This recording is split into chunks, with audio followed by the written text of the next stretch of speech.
Sa liblib na bayan ng San Amador na napapaligiran ng ulap at kabundukan, ay tahimik na nabubuhay ang dalawang magkaibigan na si Amara at si Delo. Magkaiba man sila ng pagkatao, ay iisa ang kanilang layunin: ang mapanatili ang kalusugan ng kanilang mga kababaryo sa pamamagitan ng kaalaman sa halamang gamot. Si Amara ay tahimik, matalas ang mata, at may likas na karisma sa kalikasan. Si Delo naman ay lalaking palatawa, palabiro, at mahilig magkwento ng mga kwentong nakuha niya sa kanyang lola. Bagamat magkaiba ng kasarian, ay magkapatid lamang ang turing nila sa isa't isa. Isang umaga ng tag-ani, habang ang hamog ay pumapahid pa sa mga dahon at ang araw ay dahan-dahang sumisilip sa likod ng bundok, naglakad ang dalawa papasok sa gubat upang maghanap ng bagong halamang gamot na tinatawag nilang bituing damo na bihirang tumubo sa gilid ng sapa. Habang binabaybay nila ang masikip na daan sa ilalim ng lilim ng matataas na puno, ay napansin ni Amara ang bakas ng paa sa damuhan na malalaki at tila ba nagmamadali. Delo, tingnan mo to. Bulong ni Amara habang tinuturo ang lupa. Baka hayop lang yan, Amara. Pero parang may dugo ah. Sagot ni Delo, sabay hakbang palapit. Sinundan nila ang bakas hanggang sa makarating sa isang masisilungang bahagi ng gubat kung saan may sapa. Doon nila nakita ang isang lalaking nakasandal sa puno, sugatan at tila nawalan ng palay. Marumi ang kanyang damit, duguan ang kanyang balikat at nakalugay ang kanyang mahabang buhok. Amara, wag!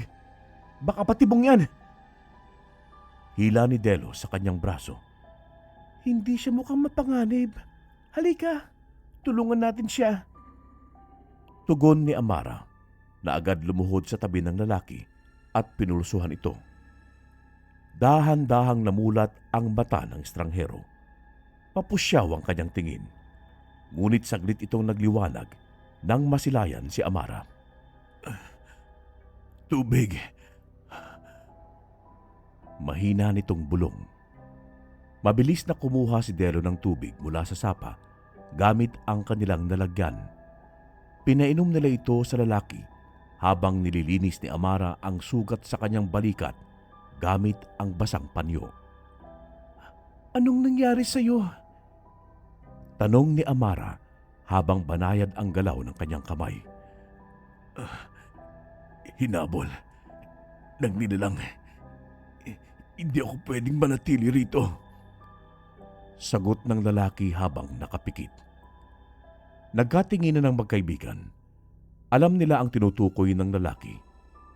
Marami na silang narinig na kwento tungkol sa mga halimaw na gumagala tuwing kabilugan ng buwan. Mga aswang, sigbin o manananggal. Ngunit bihira silang makakita ng totoong ebidensya hanggang ngayon. Napagdesisyonan nilang dalhin ang lalaki sa kubo ni Amara sa gilid ng baryo. Doon, inalagaan siya ni Amara ng ilang araw. Binigyan siya ng halamang gamot. Nilagyan ng tapal ang kanyang sugat at pinakain ng mainit na sabaw ng buko at luya. Habang lumilipas sa mga araw, ay unti-unting bumalik ang lakas ng lalaki na nagpakilala bilang si Elias. Tahimik siya, may panakanakang pagngiti, ngunit mabait at magalang. Lihim na napapansin ni Delo na kapag lumalapit si Elias kay Amara, ay tila ba mas nagiging malumanay ang kanyang kilos at si Amara na may hindi maipinta ang ngiti. Isang hapon, habang pinupulbos ni Amara ang tuyong dahon ng lagundi sa harap ng kubo, ay lumapit si Elias. May dalang ilang tinapyas na kahoy at ibinaba niya ito sa gilid ng pintuan. Para sa kalan mo, Amara. Pasensya na kung wala akong ibang maibigay, ha? Napatingin si Amara, saglit na natigilan. Hindi mo naman kailangan magbayad. Ginawa ko lang ang tama. Marami na akong karanasang hindi maganda. Pero ikaw ang unang tumingin sa akin bilang tao. Sabay iwas ng tingin ni Elias. Tahimik na naglapat ang kanilang mata. Kapwa hindi makapagsalita. Sa kabila ng simpleng usapan, ay may unti-unting sumisibol sa kanilang pagitan na isang damdaming walang pangalan, ngunit ramdam sa hangin. Kinagabihan, habang maitinuturo si Delio kay Elias tungkol sa mga halamang hindi dapat kainin, ay bigla itong huminto at bumulong kay Amara. Amara, alam mong nahuhulog na ang loob mo sa kanya, di ba? Hindi ko alam kung anong tama, Delo. May kung anong misteryo sa kanya. Parang may tinatago siya. Kaya nga mas lalong delikado eh. Sa gubat natin siya nahanap. Duguan at may tinatakasan. Baka may kinakatakutan siya o baka siyang kinakatakutan. Sagot ni Delo. Ngunit sa kabila ng mga babala ni Delo, ay patuloy ang pagbabad ni Amara kay Elias. Isang gabi, habang nag-uusap sila sa ilalim ng buwan, ay inamin ni Elias ang totoo. Amara, may itinatago ako. Hindi ako karaniwang tao. Ako ang tagapag-ingat ng mutya ng kalikasan. Isang batong may kapangyarihang magtanggol laban sa mga nilalang ng dilim. Kaya hinabol ako ng aswang. Gusto nilang makuha ito. Bakit mo ako pinili? Bakit mo sinasabi sa akin yan? Bakit mo ako pinagkakatiwalaan? Dahil nakita kita. Hindi mo ako tinanong kung sino ako o kung anong nakaraan ko. Tinanggap mo lang ako. Tahimik ang paligid at tanging ang huni ng kuliglig at ang malumanay na agos ng ilog ang maririnig. Ilang hakbang ang ginawa ni Amara papalapit kay Elias. Kung totoo man ang lahat ng sinabi mo, hindi ko alam kung anong mangyayari. Pero isa lang ang alam ko. Hindi kita iiwan. Muli silang nagkatitigan ng mata sa mata at damdamin sa damdamin. Sa gitna ng panganib, takot at hiwaga ay isang bagay ang sigurado. Ang pag-ibig na namamagitan sa kanila ay totoo. Hindi pa man tapos ang kanilang laban, ngunit nagsimula ang isang kwento ng pagtitiwala at ng pag-iisang dibdib na susubok sa hangganan ng dalawang mundo. Sa paglipas ng mga linggo, magmula nang malaman ni Amara ang katotohanang si Elias ay tagapagtanggol ng mutyang bato ng kalikasan, ay nagbago na ang takbo ng kanyang buhay. Ang dati tahimik na gabi sa San Amador ay napalitan ng pag-aabang sa mga anino sa dilim. Ang dating tunog ng hangin sa punong kahoy ay tila bulong ng babala. Bagamat nandoon pa din ang pagmamahal niya kay Elias, ay hindi niya maikakailang dala nito ang isang sumpa. Ang walang humpay na paghabol ng panganib sa kanyang paligid. Isang gabi, habang abala si Amara sa paggawa ng bagong tapal na gamot sa kanilang kubo, ay biglang umalulong ang mga aso sa baryo. Sumunod ang sunod-sunod na sigawan mula sa may silangan. Mga kapitbahay na tila may kinakatakutan. Elias! Sigaw ni Amara mula sa loob ng bahay. Agad na lumitaw si Elias mula sa likod ng kubo. Hawak niya ang kanyang itak na may ukit ng sinaunang simbolo, ang palatandaan ng mga bantay ng mutya. Sa likod ng kanyang mga mata ay naroon ang galit at pagkabahala. Dumating na sila. Hinahanap na nila ang bato. Mahinang bulong ni Elias. Agad na lumabas si Elias at tinungo ang direksyong pinagmulan ng sigaw. Naiwan si Amara na nanginginig at pilit nilalabanan ng takot. Ngunit alam niyang hindi siya pwedeng manatili lang sa sulok. Isa na rin siyang tagapangalaga. Hindi ng bato, kundi ng puso ng taong minahal niya. Lumabas siya ng kubo, dala ang mga halamang may sangkap na pangontra sa mga nilalang ng dilim ng duwending damo, balingag at ugat ng apog. Habang patakbo niyang tinutungo ang sentro ng baryo, ay nasilayan niya si Elias na nakikipaglaban sa isang nilalang. Isang lalaking tila tao sa araw, ngunit ngayong gabi nagbago ang anyo.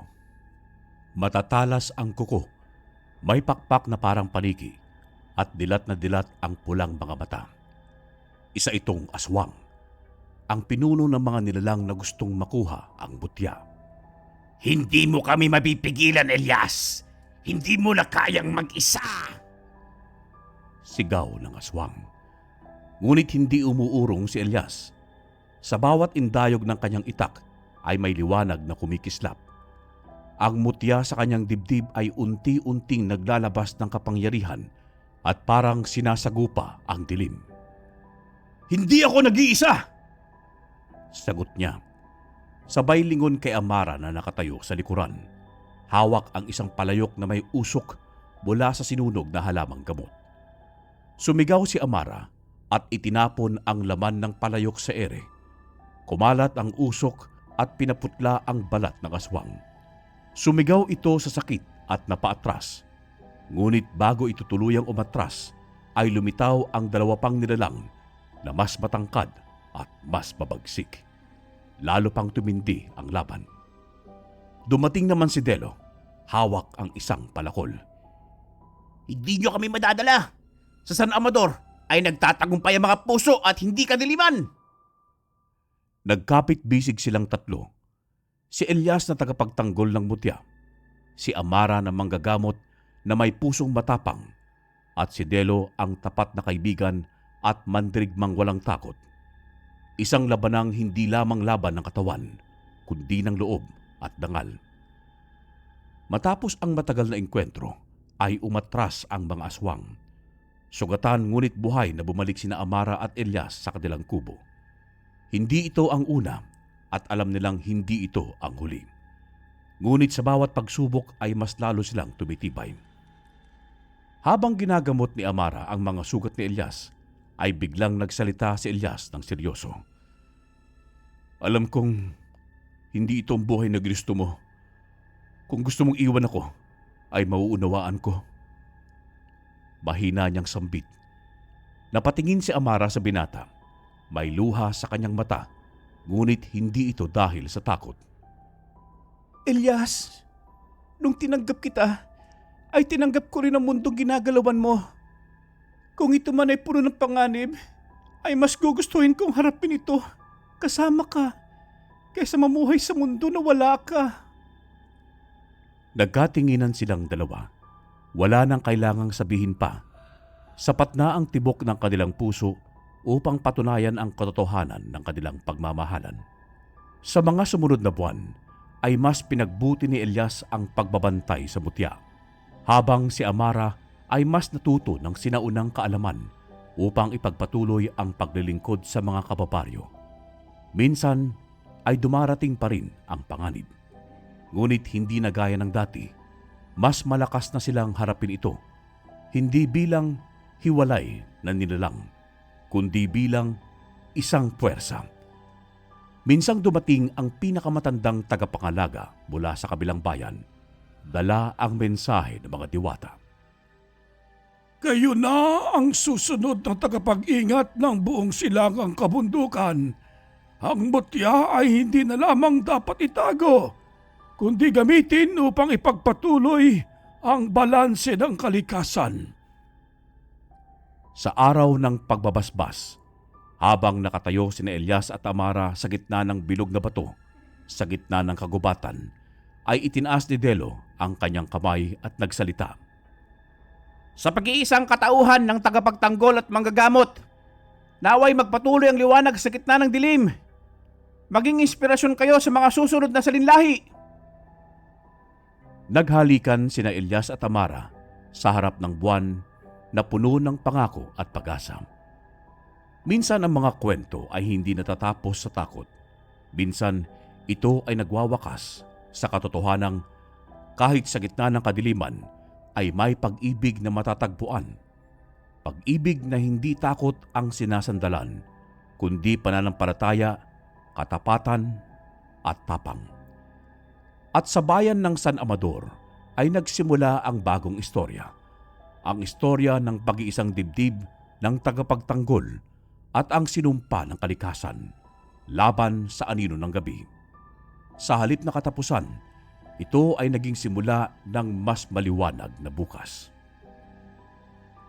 Naging tahimik ang bayan ng San Amador at unti-unting bumabalik ang normal na daloy ng buhay.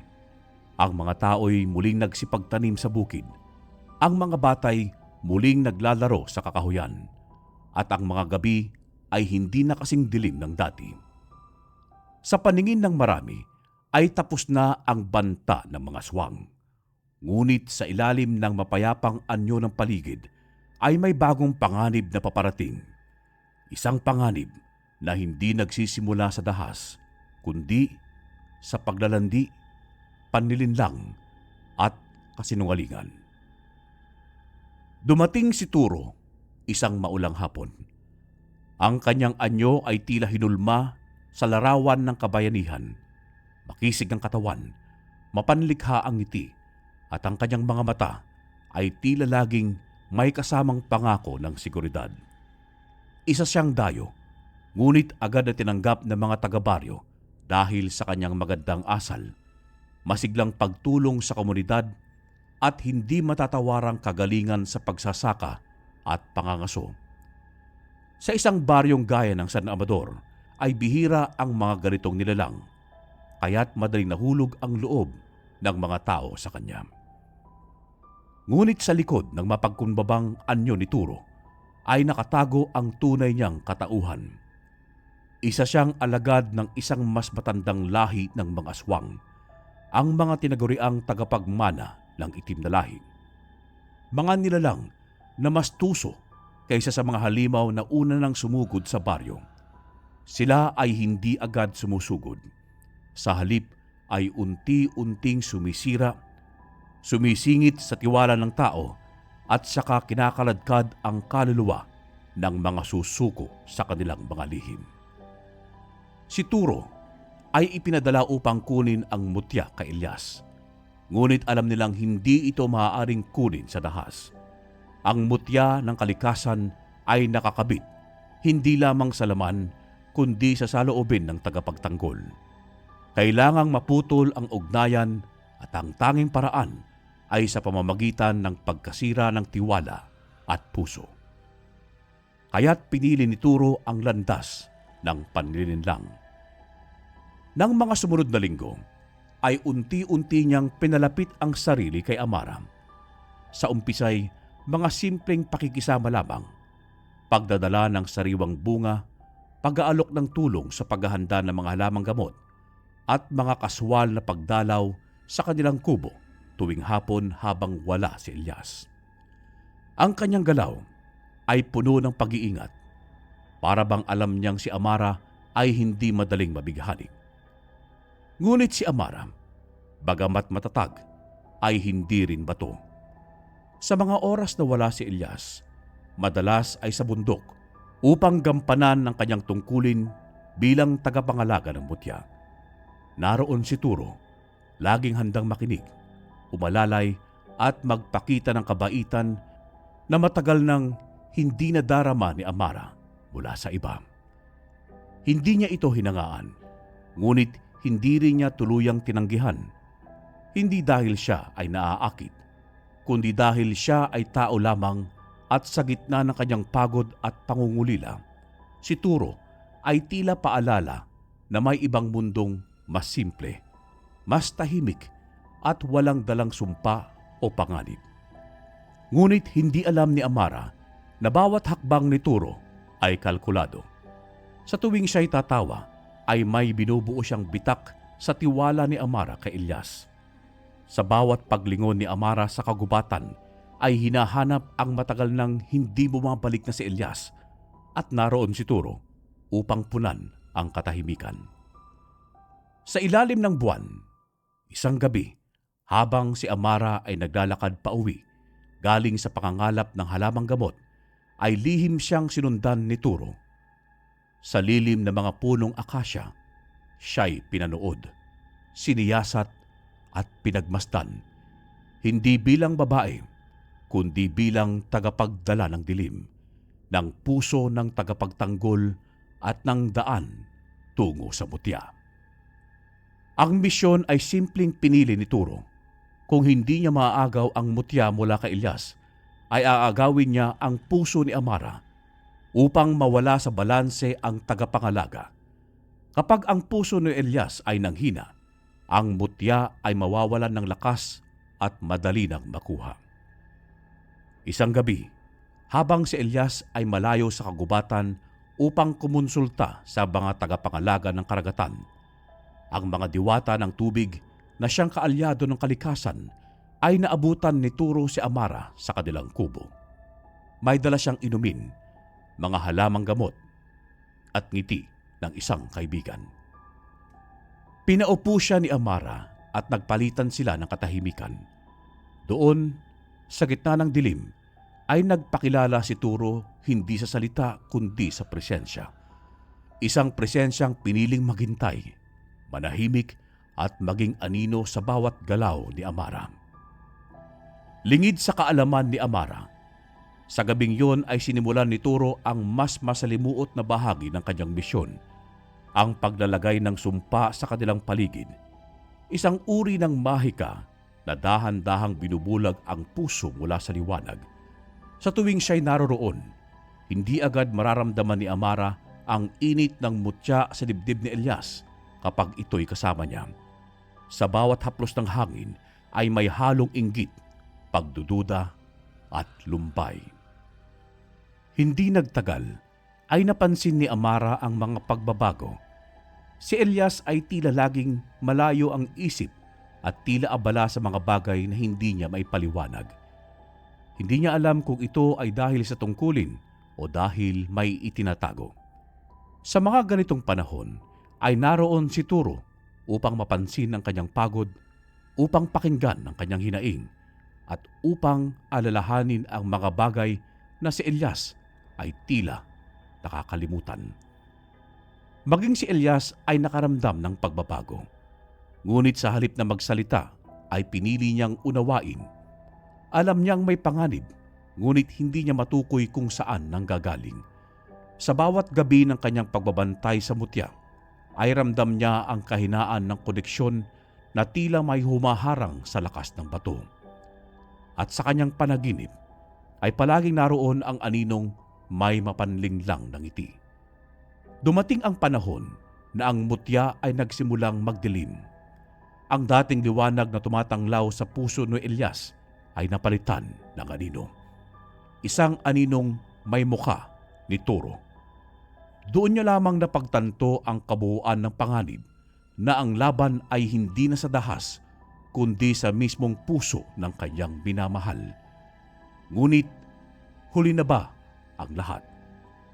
Hindi pa. Sa huling sandali, bago tuluyang matabunan ng anino ang puso ni Amara, ay isang panaginip ang dumating sa kanya. Isang lalaki sa puting kasuotan, ang diwata na tagapagbantay ng bundok, ang nagsalita sa kanya. Hindi lahat ng liwanag ay tunay, at hindi lahat ng anino ay kaaway. Ngunit ang puso mong tapat ay siyang susi sa lahat. Pagmulat ni Amara, ay naramdaman niya ang bigat sa kanyang dibdib. Sa kanyang paligid ay naroon ang mga halamang kanyang tinanim, ngunit iba na ang kanilang anyo. Tila unti-unting nalalanta. At sa labas ng kanyang kubo ay naroon si Turo na nakangiti at may dalang bulaklak, ngunit ang kanyang anino ay wala sa lupa.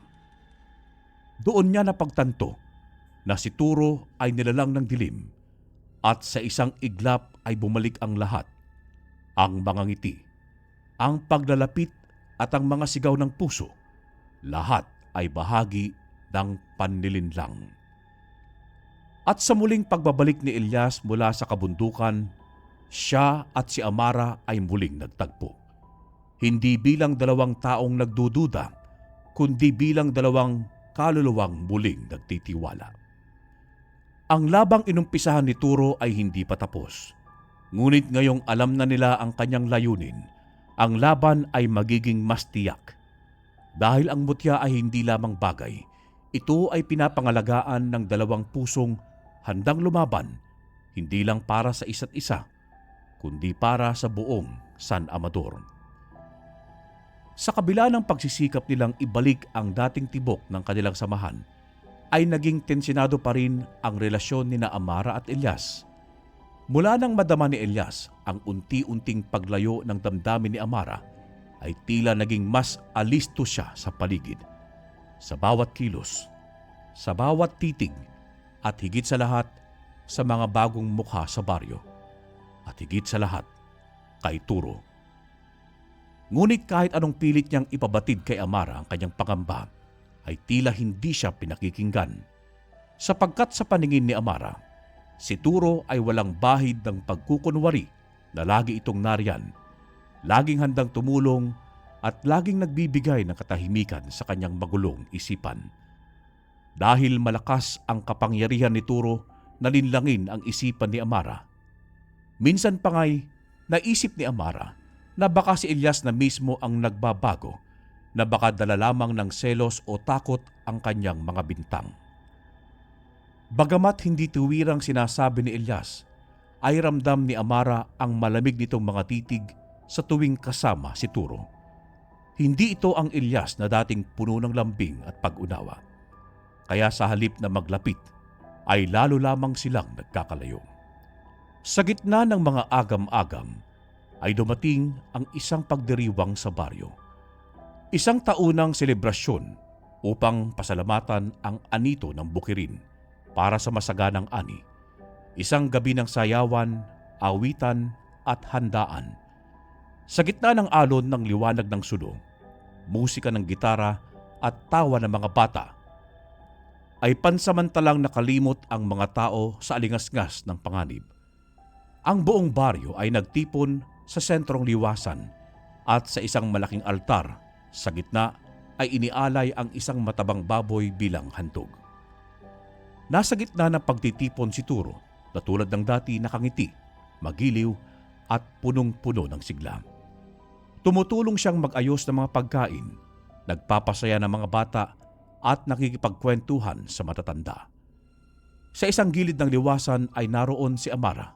Pinagmamasdan siya at kahit paano'y nakaramdam ng ginhawa. Marahil, sabi niya sa sarili, ay mali si Elias. Baka talaga namang mabuting tao si Turo. Ngunit sa isang gilid ng pagdiriwang, sa ilalim ng lilim na mga kawayan, ay naroon si Delo. Tahimik na nagmamasid. Wala pa noon, ay hindi niya gaanong pinagkakatiwalaan si Turo. Hindi niya maipaliwanag kung bakit. Ngunit may isang bagay sa lalaking yon na hindi umaayon sa kanyang pakiramdam. Kaya't sa bawat pagkakataong abala ang lahat sa kasayahan, ay mas pinili niyang obserbahan ang mga hindi napapansin ng karamihan. At doon niya ito nakita. Sa isang bahagi ng kagubatan, malapit sa altar, ay nakita ni Delo na tahimik na pumasok si Turo sa kinaroroonan ng inaalay na baboy. Dala ng kuryosidad ay sumunod siya. Dahan-dahan at walang ingay. Nang makalapit siya ng sapat upang makasilip sa pagitan ng mga dahon, ay nanlaki ang kanyang mga mata sa kanyang nasaksihan. Ang dating makisig na anyo ni Turo ay unti-unting nagbago. Ang kanyang balat ay pumusyaw at tila nabalutan ng kaliskis. Ang kanyang mga mata ay nagdilim at ang kanyang bibig ay lumaki. Lumabas ang mga matutulis na pangil. Isang nilalang at hindi tao ang kanyang nakita. At sa gitna ng anino ay nakita niyang sinisipsip nito ang dugo ng alay na baboy. Hindi ito gutom ng isang hayop. Ito ay kasakiman ng isang halimaw. Muntik nang mapasigaw si Delo. Ngunit pinigilan niya ang sarili. Dahan-dahan siyang umatras pabalik sa liwasan, nanginginig at agad hinanap si Amara. Nakita niya ito sa may gilid at tahimik na pinagmamasdan ang mga nagsasayaw. Hinawakan niya ito sa braso at ibinulong ang kanyang nasaksihan. Amara, kailangan mo malaman. Si Turo, hindi siya tao. Nakita ko siya. Nag-iba ang anyo. Sinisip-sip niya ang dugo ng alay. Isa siyang nilalang. Hindi makapaniwala si Amara sa unang mga salita ni Delo. Ngunit nakita niya ang panginginig ng tinig nito at ang pagkabalisa sa mga mata. Kilala niya si Delo. Hindi ito magsisinungaling, lalo na sa mga bagay na ganito. At sa loob ng kanyang puso ay tila may biglang gumising ng pag-alala. Mga ala-ala ng malamig na hangin sa tuwing lumalapit si Turo, ng pagkahapo sa bawat gabing kasama ito at ng unti-unting pagkalimot sa mga dahilan kung bakit siya nagmahal kay Ilyas. Biglang naging mabigat ang hangin sa kanyang paligid. Lumingon siya sa gitna ng liwasan at natanaw si Turo na ngumingiti. Nakikisalamuha at parang walang nangyari. Ngunit sa kanyang paningin ay tila nabasag ang maskara. Ang kanyang ngiti ay may lihim. Ang kanyang galaw ay may layunin at ang kanyang presensya na tila isang aninong handang lamunin ang lahat. Nagmadali siyang umalis sa gitna ng handaan, bitbit si Delo. Sa kanilang maliit na kubo ay hindi niya malaman ang gagawin. Nagulo ang kanyang isipan at ang lahat ng pinaniwalaan niyang totoo ay tila nabaligtad. Ang taong inakalang handang mag-alay ng sarili para sa kapakanan ng baryo ay isa palang halimaw na may masamang balak. At saka lamang niya naalala si Ilyas. Si Ilyas na matagal nang nagsusumikap magsalita. Si Ilyas na palaging nagbababala ngunit hindi pinakinggan. Si Ilyas na unti-unting napalayo sa kanya dahil pinili niyang paniwalaan ang mabait na anyo ni Turo. Kasabay ng pagkalma ng kanyang damdamin ay bumalik ang alaala ng tagabantay ng buntok sa kanyang panaginip. Hindi lahat ng liwanag ay tunay. Ngayon ay alam na niya at huli na upang ipagkaila ang katotohanan. Bago pa man lumalim ang gabi, ay ipinatawag ni Amara si Ilyas sa isang sagradong tambalan sa gilid ng ilog kung saan sila dating laging nagpupunta upang magnilay at muling nagtagpo ang dalawang puso. Si Ilyas ay dumating na may pag-aalalang nakasulat sa kanyang muka.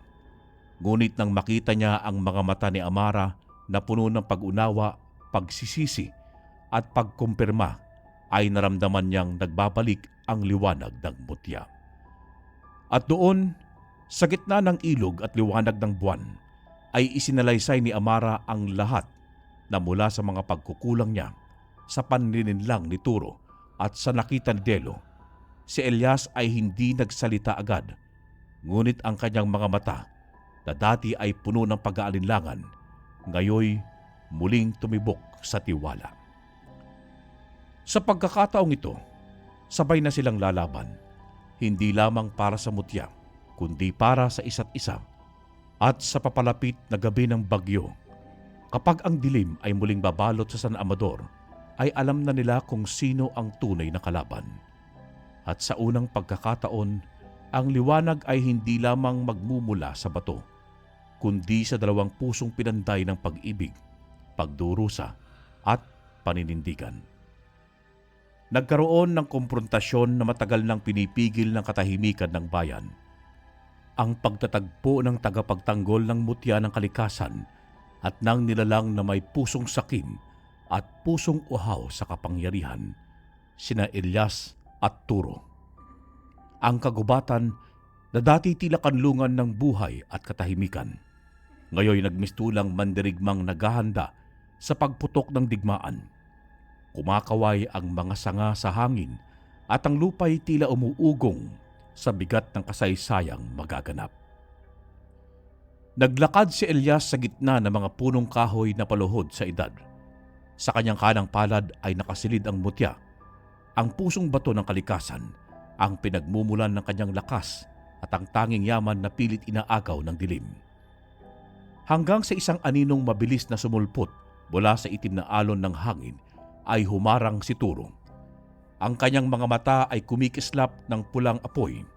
Ang kanyang balat ay nagbabago at nagsisimulang magsanga ang mga kuko at pumuputok ang ugat sa leeg. Hindi na siya tao. Elias! Ang tagal kong hinintay ang pagkakataong ito. Sa wakas, wala na si Amara sa pagitan natin. Mababa at malalim ang boses, tila halimaw na walang puso. Tumigil si Elias at tinignan siya. Hindi na may takot kundi may galit at matinding determinasyon. Hindi siya kailanman napasayo at hindi mo rin kailan mahahawakan ng butyang ito hanggat ako'y nabubuhay. Kung gayon, papatayin muna kita. At tuluyan ng sumiklab ang labanan. Sumugod si Turo, isang mabilis na anino na sumasagitsit sa hangin, at bago pa man tuluyang makailag si Elias, ay isang matulis na kuko ang tumama sa kanyang braso. Napaatras siya, ngunit agad din niyang tinawag ang lakas ng mutya. Nagliwanag ang kanyang katawan, at ang paligid ay tila sumabay sa kanyang galit. Umalo ng lupa, gumalaw ang mga sanga, at tila sumigaw ang kalikasan sa pagbubuhos ng kanyang lakas. Muling sumugod si Turo, ngunit sa pagkakataong ito'y sinalubong siya ni Elias ng isang bugso ng liwanag mula sa kanyang palad. Tumilapon ang nilalang sa isang punong kahoy, ngunit agad din itong tumayo at mas lalo pang nag-aalab sa galit. Hindi mo naiintindihan, Elias. Hindi lang mutya ang gusto ko, kundi si Amara. Mula pa sa simula, ako ang karapat-dapat sa kanya, hindi ikaw. Ikaw na isang palaboy sa kagubatan at isang tagapagtanggol na uhaw rin sa pagmamahal. Sigaw ni Turo habang unti-unti nang nawawala ang kanyang pagiging tao. Napatigil si Elias. Sandaling nagdilim ang kanyang paningin, ngunit muling bumalik ang kanyang konsentrasyon. Umalingaw-ngaw ang boses ni Amara sa kanyang alaala. Mga tawa, mga pangakong binitawan, at ang huling gabi bago ang pagsubok ng sinabi nito. Ikaw lang, Elias. Ikaw lang ang pinili ko. At muli siyang tumayo, buo at matatag. Hindi mo alam ang ibig sabihin ng pagmamahal, Turo. Ang pagmamahal ay hindi pag-angkin, hindi pagpilit, lalong hindi paggamit sa kadiliman para sa pansariling hangarin. Muling sumalakay si Turo na ngayon ay may mga pakpak na animoy paniki. Bumubuga ng itim na usok at mga kukoy kasing haba ng sundang. Nagpalitan sila ng mga hampas. Ang isa'y may lakas ng dilim at ang isa'y may tanglaw ng kalikasan. Bumagsak ang mga punong kahoy sa paligid. Umuga ang lupa at umalulong ang hangin. Ngunit sa bawat galaw ni Elias ay humihina siya. Ramdam niya ang pagod, ang sugat sa kanyang tagiliran, ang paglalaban ng liwanag at kadiliman sa kanyang katawan. Maging ang mutya ay tila nawawalan na ng sigla. Hanggang sa isang pagbugso ng lakas ni Turo ang tumama sa kanyang dibdib at siya'y bumulagta sa lupa. Tuguan at hapong-hapo. Lumapit si Turo na tumatawa. Tapos ka na, Elias. Nasa akin na ang lahat. Ang mutya at si Amara. Ngunit sa halip na matakot, ay tumingin si Elias sa kanya ng may ngiting mapait.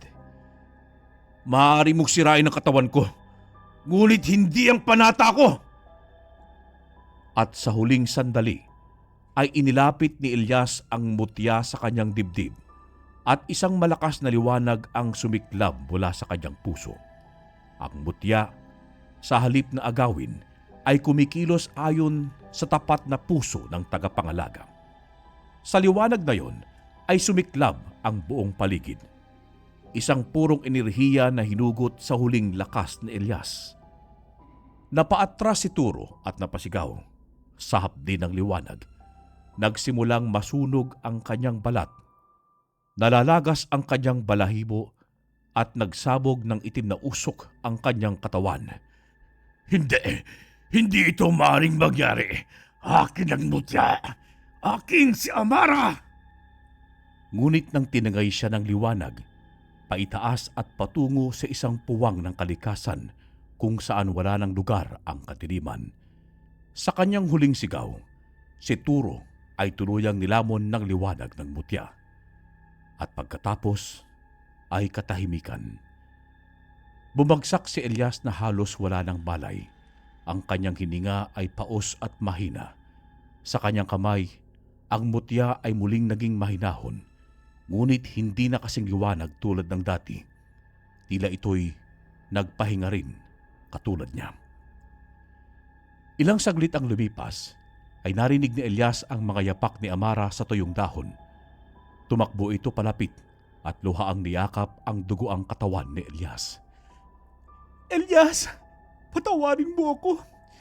Hindi ko agad nakita ang katotohanan. Umiiyak niyang bulong. Marahang ngumiti si Elias. Inabot niya ang pisngi ni Amara at sinabi sa mahinang tinig, "Hindi na mahalaga kung saan tayo nagkamali.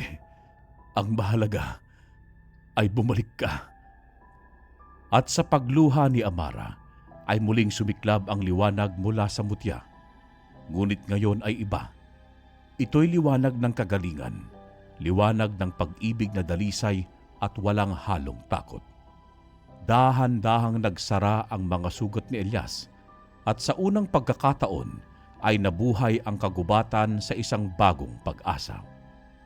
Ang mutya ay nanatili sa tagapagtanggol, ngunit ngayon ito'y pinapalakas ng dalawang pusong pinagbuklod, hindi lang ng kapangyarihan, kundi ng tiwala at tunay na pagmamahal. At sa San Amador, sa kabila ng kagubatan, ay isang bagong araw ang sumikat. Walang turo, walang panganib, kundi liwanag ng bagong pag-asa. Dumaan ang ilang araw ng kapayapaan matapos ang mapait na laban ni Elias at Turo. Ang kagubatan ay unti-unting naghilom. Ang mga ibon ay muling umaawit. Ang hangin ay sariwa na at ang mga tao'y tahimik nang namumuhay. Sa paningin ng marami ay tapos na ang kasaysayang puno ng takot at pagdanak ng dugo. Ngunit sa puso ni Elias ay may nananatiling pangamba. Isang buntong hininga, hindi may paliwanag at isang katahimikang masyadong perpekto para hindi magbadya ng bagong unos.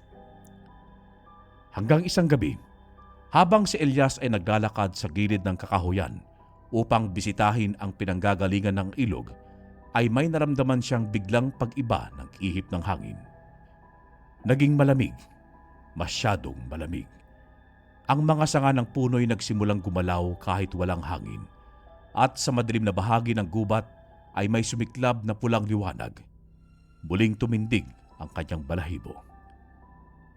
Hindi pa pala tapos. Bulong ni Elias sa sarili. At mula sa lilim ng kakahuyan ay lumabas si Turo. Ngunit hindi na ito ang Turo na nakalaban niya noon. Ang dating makisig na anyo'y napalitan ng isang anyong kasindak-sindak. May mga sungay na tumutubo sa kanyang ulo. Ang balat ay animoy uling na may bitak-bitak na apoy sa ilalim. At ang kanyang mga matay pulang-pula na tila pusong puspos ng galit. Nasabik ka ba na makita ko, Elias? Akala mo ba'y ganun lang kadali akong mawala? Malalim at nanguuyam ang boses ni Turo. Napaatras si Elias. Agad niyang kinuha ang mutya mula sa kanyang lalagyan at hinawakan ito. Ngunit ramdam niya ay hindi tulad nung una na parang may bumabagabag sa lakas ng mutya. Parang ang dilim ni Turo ngayon ay mas malalim at mas matindi. At bago pa man siya makapaganda, ay sumugod na ang nilalang. Isang bugso ng itim na usok ang tumama kay Elias at siya'y napatalsik sa isang puno. Ang kanyang likod ay tumama sa matigas na kahoy at siya'y napaluha sa sakit. Ngunit hindi siya sumuko. Tumindig siya at bumuga ng enerhiya mula sa butya. Sumiklab ang mga ugat ng liwanag mula sa lupa at tumama kay Turo. Ngunit walang epekto. Mas malakas na ako ngayon. Pinagkalooban ako ng sinumpang espiritu ng kabundukan. Hindi na ako basta mapapatay. Muling naglaban ang dalawa. Sa bawat suntok, sa bawat bugso ng enerhiya ay yumayanig ang paligid. Ang lupa'y naglalatik at ang hangin ay umuugong sa lakas ng banggaan. Ngunit unti-unting hinahapo si Elias. Sa dami ng pinsala at sa dami ng sugat, ang kanyang katawan ay dumarating na sa hangganan. At sa isang malakas na hampas ni Turo, ay muling lumipad si Elias at bumagsak sa gitna ng malalabay na ugat. Dumugo ang kanyang labi at napangiwi siya sa sakit. Tumayo si Turo na mabigat ang hakbang patungo kay Elias, habang ang kanyang mga kuko ay umaangat at tumutulis. Ito na ang wakas mo, Elias. At kapag ikay wala na, si Amara ay magiging akin.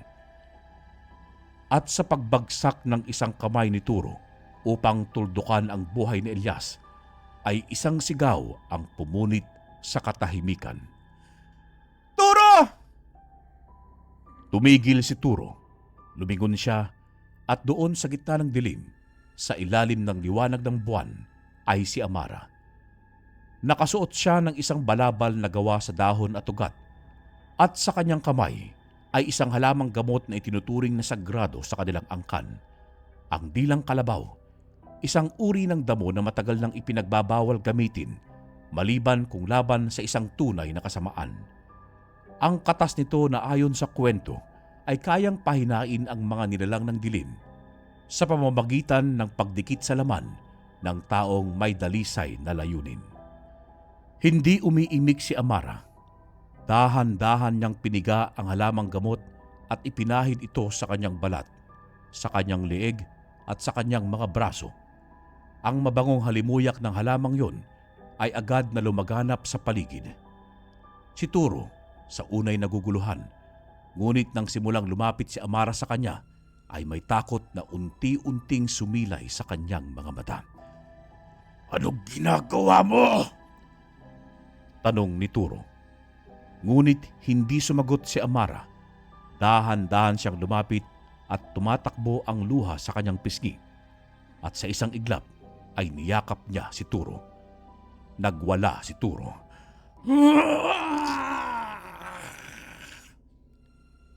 Isang matinding sigaw ng sakit ang lumabas sa kanyang bibig. Ang katawan niyang tila apoy ay nagsimulang umusok at ang kanyang balat ay nangitim, lalo't nagbitak-bitak. Ano ito? Anong ginagawa mo? Wala kang kapangyarihan sa pagmamahal, at ang halik ng damo sa puso ng dalisay ay ang kamatayan ng kadiliman. Sambit ni Amara sa kanyang tenga. Sa pagbagsak ni Turo sa lupa na hapong-hapo at halos wala ng lakas, ay lumapit si Elias. Sa kanyang kamay ay ang itim na buntot pagi. Ang sandatang sinaunang itinago ng kanyang ninuno na pinaniniwalaang may kakayahang tuluyang pumatay ng mga nilalang ng kadiliman. Tumingin siya kay Amara at tila nag-aalangan. Ngunit tumango si Amara. Tapusin mo na, Elias. Hindi na ito si Turo. Tumingin si Elias kay Turo na ngayon ay nakaluhod at halos wala ng malay. Hindi ito ang gusto ko, pero ito ang kailangan. At sa isang iglap ay itinulak niya pababa ang buntot pagi. Tumagos ito sa dibdib ni Turo. Isang huling sigaw ang lumabas sa bibig ng nilalang. At kasabay nito ay isang bugso ng maitim na usok ang lumabas mula sa kanyang katawan at naglaho sa hangin. Ang katawan ni Turo ay dahan-dahang naging abo, hangin na talikabok, hanggang sa tuluyang nawala sa ibabaw ng lupa. Katahimikan. Hinihingal si Elias at nakaluhod sa tabi ni Amara. Umupo rin si Amara at sabay silang tumitig sa mahinang liwanag ng buwan. Sa kanilang pagitan ay ang mutya ay muling lumiwanag, mas matatag at mas buo. Buhay ka! Bulong ni Amara at niyakap si Elias. Buhay tayo, Amara. Dahil pinili mong ipaglaban hindi lang ako, kundi ang lahat. Sa katahimikan ng kagubatan, ilang araw matapos ang mamatay ni Turo, ay nanumbalik ang kapayapaan sa baryo ng San Amador. Ngunit sa kabila ng tagumpay, ay may bumabagabag sa damdamin ni Amara.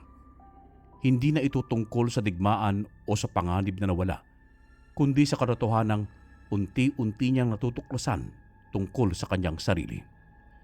Sa gitna ng kanyang katahimikan, habang nakatanaw sa ilog, ay dumaloy sa kanyang isipan ang mga pangitain, mga alaala na tila galing sa pinakalalim ng kanyang kamalayan.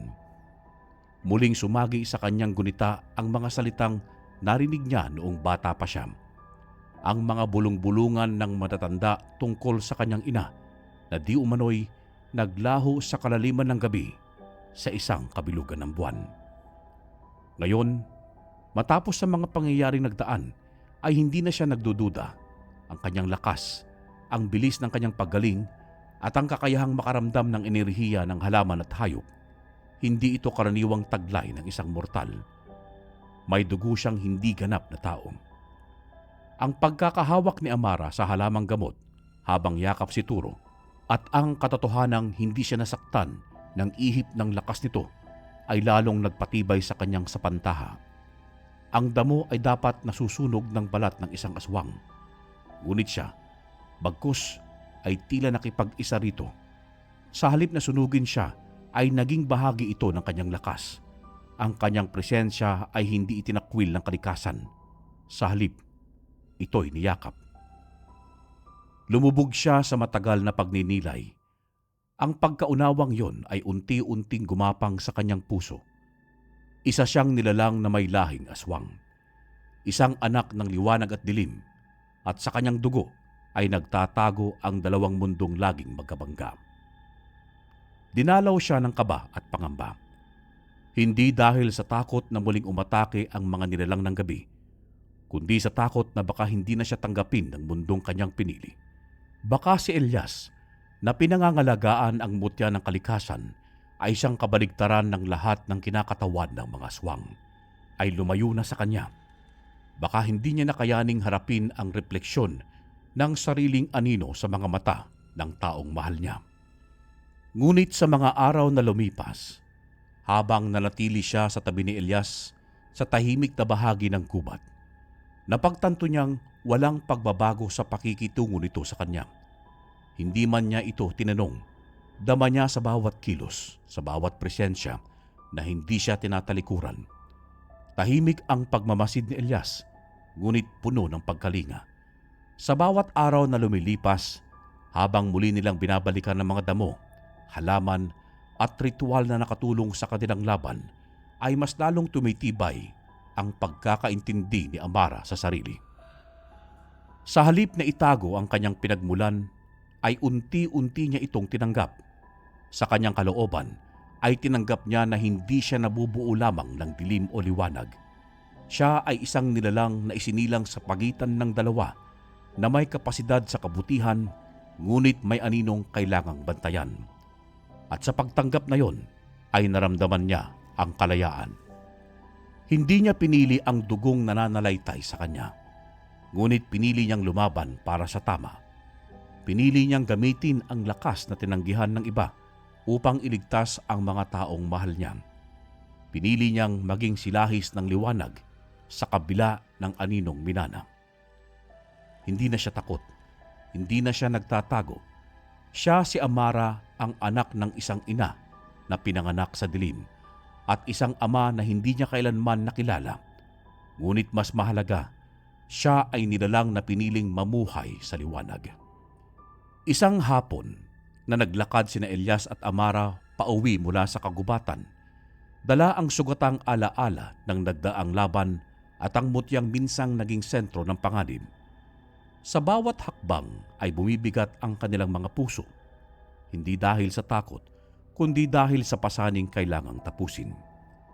Nang makarating sila sa bukid sa likod ng bahay ni Amara, ay huminto si Elias. Hawak pa rin niya ang mutya sa kanyang palad. Kumikislap ito ng mahinang liwanag na tila nananahimik ngunit buhay. Dahan-dahan niya itong inabot kay Amara. Amara, ikaw na humawak nito. Hindi na ito karapat-dapat sa akin. Marami na itong naidulot na kapahamakan. Saad ni Elias na may pagkabigat sa boses. Tinignan ni Amara ang mutya. Sa kabila ng ganda at liwanag nito ay ramdam niya ang kalungkutan sa paligid. Alam niyang hindi ito simpleng bato. Ito ay kapangyarihan, kalikasan at kasaysayan. Ngunit sa kanyang palad ay mas lalo niyang nararanasan ang bigat nito. Hindi natin dapat angkinin, Elias. Ito ay para sa kalikasan, hindi sa tao. Tayo ang tagapangalaga at hindi tagapagsamantala. Tumango si Elias. Wala nang pag-aalinlangan sa kanyang mga mata.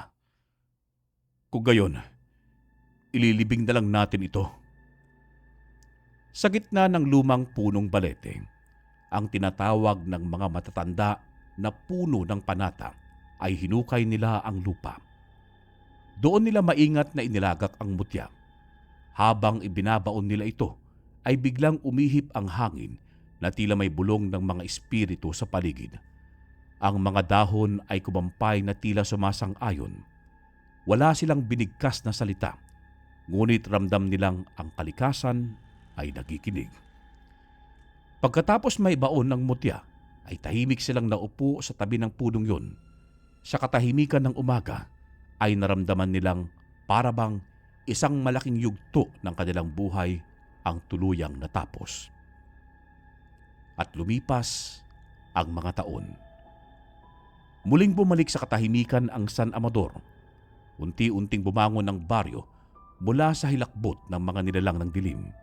Si Amara ay naging kilalang manggagamot at tagapayo na minsay tinatawag ding bagong albularyo ng baryo. Kahit siya mismo ay hindi nagtuturing sa sarili bilang ganoon. Tinuruan siya ni Elias ng kaalaman sa halamang gamot, ritual at pakikipag-ugnayan sa kalikasan. Ngunit hindi siya humawak ng mutya o sinubukang magkaroon ng kapangyarihan. Sa halip ay ipinagpatuloy ni Amara ang buhay na simple at may dangal. Si Elias, sa kabilang banda, ay naging isang aninong tahimik sa likod ng lahat ng ito. Hindi na siya muling lumaban at hindi na siya muling gumamit ng mutya. Nanatili siya sa baryo, laging handang tumulong, ngunit pinili niyang mamuhay ng payapa. Isang araw, habang nag-aayos si Amara ng mga tuyong dahon ng sambong sa kanyang munting silid gamot, ay dumating ang isang matandang lalaki na may dalang sako ng ugat ng banaba. Sa unay hindi niya ito kilala, ngunit sa kalagitnaan ng kanilang pag-uusap ay may binanggit ang matanda na nagpahinto sa kilos ni Amara. Ang galing mo, Iha. Para kang albularyo. Tulad ng katuwang mong si Elias. Hindi mo ba alam? Dati siyang isa sa pinakamagaling bago pa man siya maging tagapag-ingat ng mutya. Tagapag-ingat? Bulong ni Amara na tila may naramdaman sa kanyang dibdib. Bago siya mapili ng kalikasan, si Elias ay isang karaniwang tao. Isang batang naulila sa paanan ng bundok at inampon ng isang matandang manggagamot. Tinuruan siya ng sinaunang kaalaman at nang dumating ang araw na namatay ang kanyang guro, siya ang napili ng kalikasan. Ang mutya ang pumili sa kanya. Pero akala ko'y sinilang siyang may kapangyarihan. Hindi. Ang kapangyarihan ay bunga ng sakripisyo, ng pagtalikod sa sarili. Kaya lang, kapag matagal ka ng tagapangalaga, ay nakakalimutan mong minsan ay isa ka ring tao. Muling binalikan ni Amara sa kanyang isipan ang mga ala-ala. Ang paraan ng pagtingin ni Elias, ang pagod sa kanyang mga mata, at ang mga sugat na hindi lang pisikal kundi emosyonal. Noon niya lamang lubusang naunawaan ang lalim ng responsibilidad na kinarga ni Elias. Ang pagtalikod sa normal na buhay ang pagiging tanod ng kapayapaan at ang tahimik na pagdurusa. Nang gabing yon, kinausap ni Amara si Elias. Naabutan niya itong naglalagay ng kahoy sa apoy na tila tahimik na nagmumuni-muni. Umupo siya sa tapat nito. Elias, may nalaman ako tungkol sa'yo. Panimula ni Amara. Napatingin si Elias. May ngiting puno ng pag-unawa. Akala ko matagal mo nang alam. Bakit hindi mo sinabi? Sapagkat baka magbago ang tingin mo sa akin, Amara. Hindi ako bayani. Isa lang akong dating taong natutong mabuhay sa ilalim ng anino ng kapangyarihan. Tahimik si Amara, ngunit sa kanyang puso ay dama niya ang kabigatan ng mga salitang yon. Pero pinili mong isuko ang lahat. Ang mutya, ang kapangyarihan. Hindi ba't yun ang tunay na bayani? Napatingin si Elias sa apoy. Matagal kong hinintay ang araw na yon, na muling maging normal, na maramdamang muli kung paano maging isang tao. At dahil sa iyo, nangyari yon. Dahil sa katapatan at tapang ni Amara, na sa kabila ng kanyang pinanggalingan bilang isang nilalang na may dugo ng dilim, ay pinili ang kabutihan at pinatawad ng kalikasan si Elias. Matagal nang inangkin ng kalikasan ng kanyang kalayaan, ginawang tagapangalaga ng mutya at isinuko ang kanyang pagiging ordinaryong tao. Ngunit sa puso ni Amara, si Elias ay hindi kailanman naging bigat pa sa isang taong may pusong totoo, at yon ang nakita rin ng kalikasan. Sa katahimikan ng gabi, habang ang hangin ay marahang dumadaloy mula sa kabundukan, ay bumaba ang mga hindi nakikitang nilalang ng kalikasan at tinanggal ang tinikala ng tungkuling matagal ng pasan ni Elias. Hindi ito isang sandaling puno ng liwanag o mahika. Walang kulog o kidlat. Isa lamang itong mahinhin at mapayapang paghinga ng lupa.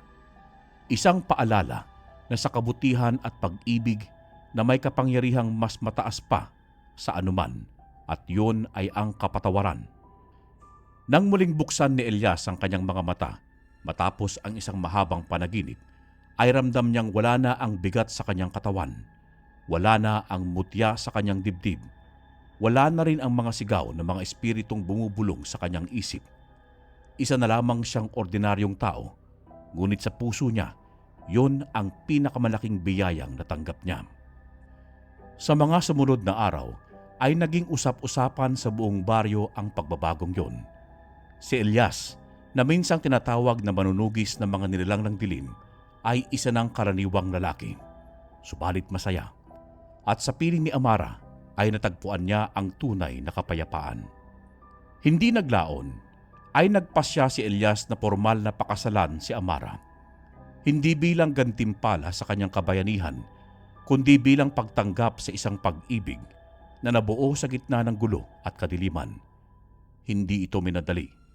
Isinangguni ito sa mga matatanda. Kinausap ang mga espiritu ng kagubatan at hiningi ang basbas ng mga kalikasang kanilang minsang pinrotektahan. Sa araw ng kasal, ang buong baryo ng San Amador ay nagtipon-tipon sa paanan ng punong balete, ang lugar kung saan inilibing ang mutya. Doon rin ginanap ang seremonya bilang sagisag ng isang panibagong yugto. Lahat ay naroroon. Ang mga matanda na saksi sa kasaysayan ng kagubatan, ang mga bata na hindi na kailangang matakot sa dilim, at ang mga manggagamot na minsang kasama ni Elias sa pagtugis ng masasamang nilalang. Nasa kalagitnaan ng pagtitipon si Delo. Siya ang naging ninong ng kasal. Siya ang tumayong saksi. Hindi lamang sa pag-iisang dibdib ng dalawang nilalang mula sa magkaibang mundo, kundi rin sa pagsasara ng isang kabanata sa kaguluhan sa San Amador. Sa kanyang kamay ay hawak niya ang ginintuan at balingkinitang kahoy na patpat ng kanyang yumaong ama, na minsang ginamit upang basbasan ang mga magsasaka at albularyo. Ngayon ay ginamit niya ito upang basbasan ang isang kasal na hindi inaasahan ng tadhana, ngunit itinaguyod ng pagmamahal. Ang kasal ay walang marangyang palamuti, ngunit ang kalikasan mismo ang naging saksi. Ang mga bulaklak na kusang tumubo sa paligid, ang mga paru-parong dumapo sa balikat ni Amara, at ang mga ibong lumilipad sa himpapawid. Lahat ay tila nakiisa sa pagdiriwang. Si Elias ay nakasuot ng simpleng barong na tinahi ng mga kamay ng kababaihan sa baryo. Si Amara naman ay nakasuot ng kasuotang gawa sa telang hinabi mula sa hibla ng abaka at sinariwang mga bulaklak ng kabundukan.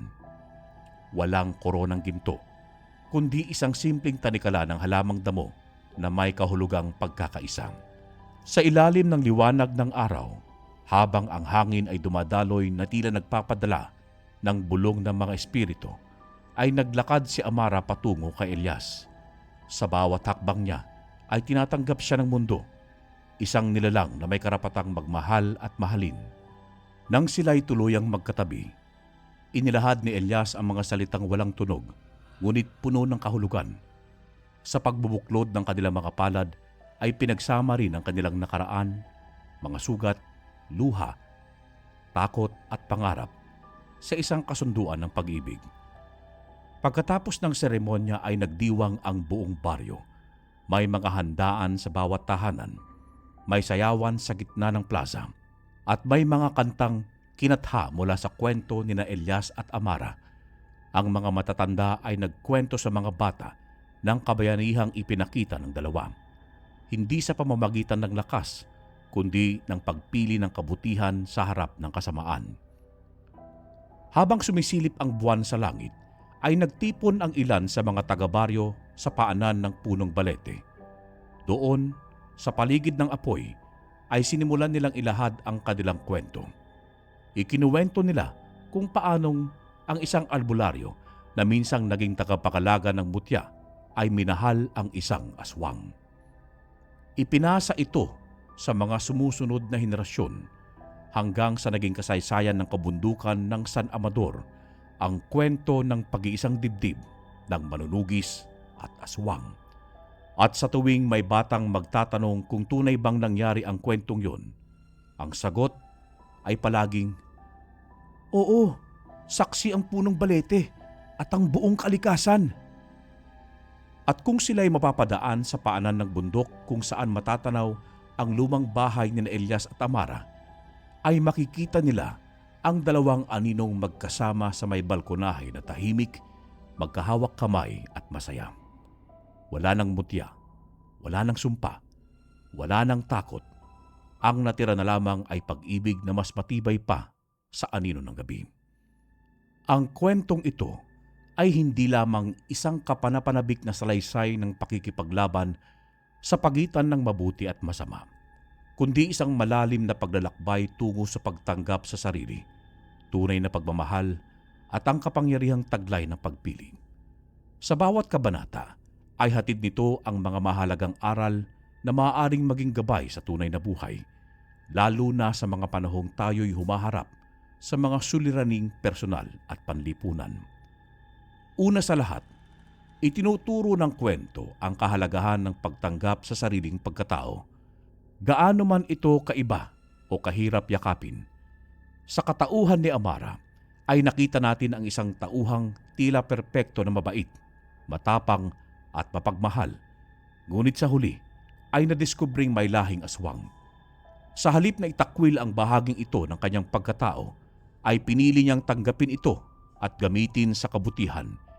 Isang aral ito sa atin na hindi lahat ng bahagi ng ating sarili ay dapat ikahiya o itago.